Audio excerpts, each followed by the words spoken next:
श्री स्वामी समर्थ. तुमचा सुद्धा prince cut चपटा बसतो किंवा पफ येत नाही, असे बरेच प्रॉब्लेम असतात. घातल्यावर दबल्यासारखं होतं. तर असा प्रॉब्लेम जर तुम्हाला येत असेल तर हा 32 इंचाचा प्रिन्स कट ब्लाऊज मी स्टिचिंग करत आहे. तर नवीन शिकणाऱ्यांसाठी एक ट्रिक्स आहे, तर ती नक्की फॉलो करा. तर तुमचा ब्लाऊज चपटा बसणार नाही किंवा दबल्यासारखं वाटणार नाही आणि छान असा पफ येणार.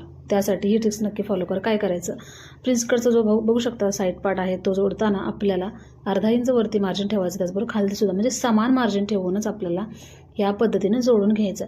जर आपण वरून एकदम स्ट्रेटपासून जर जोडलं तर खालच्या साईडला 1 इंच राहू शकतं. अशामुळे जो काही मधला जो सेंटरचा भाग असतो ना तो खाली येतो, ह्याच्यामुळे दबल्यासारखं होतं किंवा पफ येत नाही.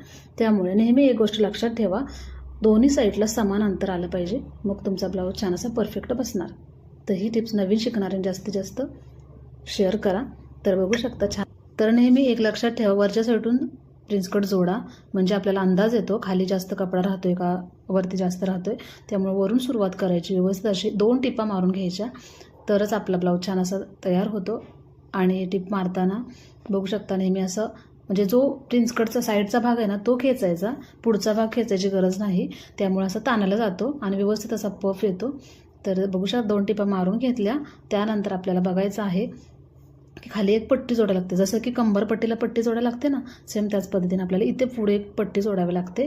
तर जो पट्टी जोडायच्या अगोदर ही गोष्ट चेक करा. तर बघा, आपण बघितल्यानंतरच आपल्या लक्षात येते पुढचा भाग जो काही आपलं आईपट्टी हुकपट्टी जोडणार आहे तो भाग, आणि त्याचबरोबर खालचा भाग. तर खाली बघितल्यावरच आपल्याला लक्षात येते की वरून थोडंसं खाली तिरकस आलं आहे. तर तिरकस आलेला तेवढा कमरेपासून पुढे अर्धा इंच, कमरेपासून अर्धा इंच पुढे एकदम पाव इंचापर्यंत कट करून टाकायचं. मग स्ट्रेट लाईन येते. स्ट्रेट लाईन आल्यानंतरच आपल्याला कंबरपट्टीसारखी सेम अशी पट्टी जोडून घ्यायची. एक टिप मारायची, त्यानंतर दाबटीप मारायची आणि पुन्हा फोल्ड करायची.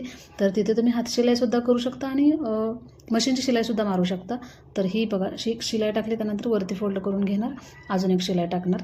तर छान असा आपला प्रिन्स कटचा पफ तयार झालेला आहे. तर बघू शकता छान असा व्यवस्थित असा एकदम फिनिशिंगमध्ये आपला ब्लाऊज तयार होतो. असं या पद्धतीनं आपण जर व्यवस्थित केलं तर. आणि नेहमी चेक करायचं, दोन्ही बाजू घ्यायच्या, पाठीमागचा पुढचा भाग चेक करूनच आपल्याला हुकपट्टी किंवा आईपट्टी जोडून घ्यायची. मगच आपल्याला कमी जास्त होत नाही. तर पूर्ण ब्लाऊज फिटिंग केल्यानंतर आपण चेक करायला गेलो तर पुन्हा पूर्ण ब्लाऊज आपल्याला म्हणजे ओपन करावं लागतं. बघू शकता पाठीमागचा पुढचा भाग सगळे व्यवस्थित चेक करून घ्यायचे, म्हणजे आपला ब्लाऊज फिटिंग करताना किंवा फिनिशिंगमध्ये अजिबात चुकत नाही आणि परफेक्ट असा कस्टमरला बसला जातो. तर या सगळ्या गोष्टी ब्लाऊज जेव्हा आपण स्टिच करत असतो ना तेव्हा दोन्ही पार्ट चेक करूनच आपल्याला व्यवस्थित ब्लाऊज तयार करायचा आहे. तर ही टिप्स तुम्हाला आवडली असेल तर एक लाईक करा, नवीन असाल तर आपल्या चॅनलला फॉलो करा. धन्यवाद.